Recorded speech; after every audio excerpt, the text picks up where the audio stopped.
नमस्कार दोस्तों। आज हम बात करेंगे टॉन्सिलाइटिस। टॉन्सिलाइटिस क्या होती है? टॉन्सिलाइटिस क्या है? यह गले में टॉन्सिल होता है जिसमें सूजन हो जाता है। यह आम समस्या है, आम कारण है। इसके लक्षण में गले में दर्द, निगलने में कठिनाई और बुखार शामिल है। टॉन्सिलाइटिस के इलाज इसके कारण पर निर्भर करता है कि टॉन्सिलाइटिस किस कारण से हुआ है। अगर टॉन्सिलाइटिस वायरस की वजह से हुआ है तो इसका इलाज किसी दवा से नहीं होता है। वहीं अगर बैक्टीरियल इन्फेक्शन के कारण हुआ है, बैक्टीरियल संक्रमण की वजह से हुआ है, तो इसका इलाज एंटीबायोटिक के जरिए किया जा सकता है। टॉन्सिलाइटिस के कई कारण होते हैं, जैसे बैक्टीरियल संक्रमण, वायरल संक्रमण, एलर्जी सबसे आम कारण होते हैं। वायरल से संक्रमण जो होता है, जैसे सर्दी या फ्लू, बैक्टीरियल से अगर किन्हीं को बैक्टीरियल संक्रमण हुआ है तो उसमें स्ट्रेप्टोकोकस नामक बैक्टीरिया जिम्मेवार होती है। तो आपको एंटीबायोटिक की ज़रूरत पड़ती है। कहाँ?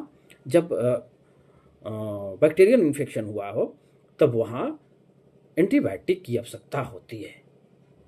टॉन्सिलाइटिस के लिए इलाज का कुछ उपाय अपनाए जा सकते हैं।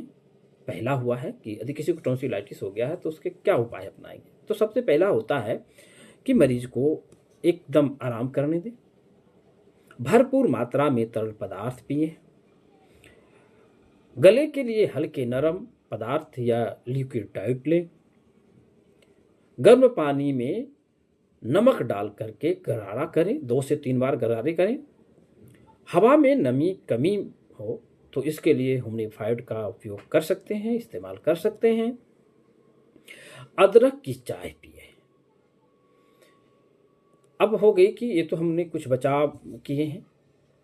अब आता है कि कुछ दवाइयाँ जो अपने डॉक्टर की देख रेख में लेनी चाहिए। यदि दर्द ज़्यादा हो तो जीरोडॉल एसपी या आइबुप्रोफेन टैबलेट दर्द निवारक की दवाइयाँ ले सकते हैं। एंटीबायोटिक में एजिथ्रोमाइसिन 500 mg 1 टैबलेट दिन में 2 एक बार, या फिर मेगासिफी 625 mg 1 टैबलेट दिन में एक बार खाना खाने या नाश्ता के बाद लिया जा सकता है। यदि टॉन्सिलाइटिस गंभीर अवस्था में हो तो मोनोसेप एसपी इंजेक्शन दिया जा सकता है, दिन में 1 या 2 बार दिया जा सकता है। टॉन्सिलाइटिस होने पर इन चीज़ों से परहेज करें। अब टॉन्सिलाइटिस किसी को हो गया है तो क्या चीज़ें नहीं खानी चाहिए, क्या चीज़ का परहेज करना चाहिए? चलिए, सबसे पहला चीज़ है ठंडी चीज़ें, जैसे आइसक्रीम या फ्रिज का पानी नहीं पीना चाहिए। तली भूंजी और मसालेदार चीज़ों से बचना चाहिए। Fast food, junk food, chocolate, toffee, शराब, गुटखा, धूम्रपान नहीं करनी चाहिए। टॉन्सिलाइटिस के इलाज के लिए घर पर कुछ उपाय अपनाए जा सकते हैं, जैसे कि आपको बताएं कि गर्म पानी में नमक डाल के गरारा करना चाहिए।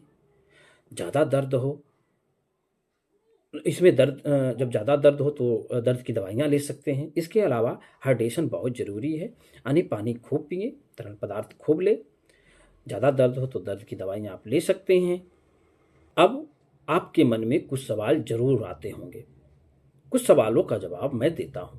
पहला सवाल आता हो कि टॉन्सिलाइटिस क्या है?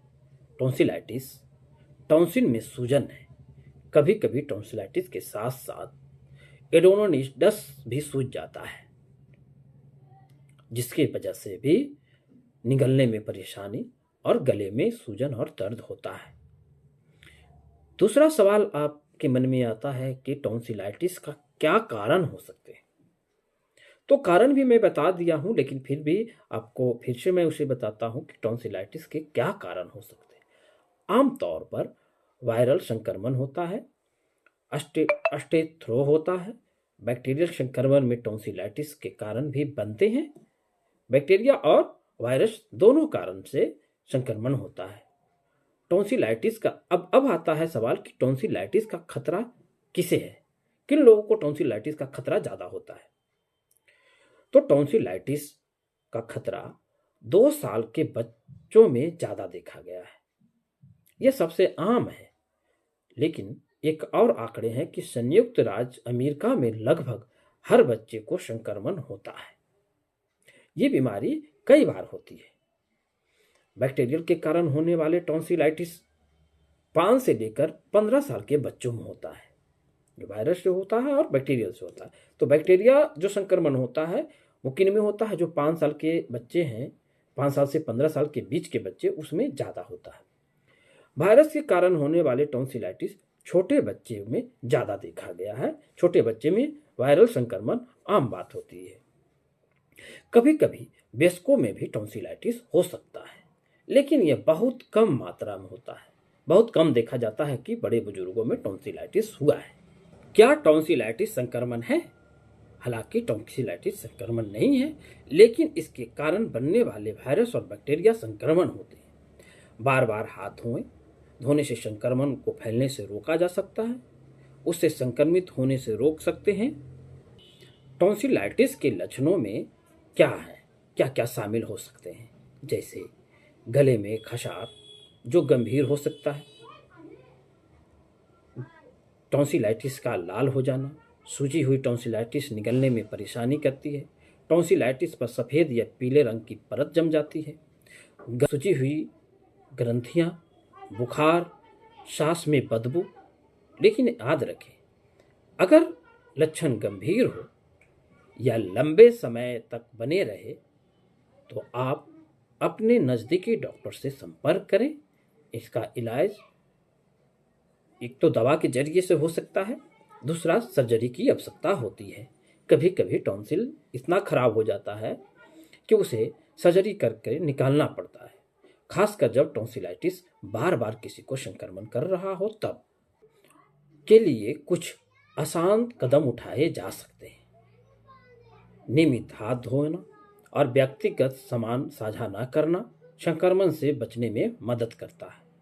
स्वस्थ आहार और पर्याप्त नींद लें और अपनी इम्यूनिटी को मजबूत बनाएं। अगली बार जब आपको गले में दर्द हो तो इन बातों को ध्यान रखें। अपने स्वास्थ्य का ख्याल रखें और खुश रहें। वीडियो कैसा लगा? वीडियो को लाइक और शेयर जरूर करें। थैंक यू दोस्तों। मिलते हैं अगले वीडियो में अगले टॉपिक पर। धन्यवाद।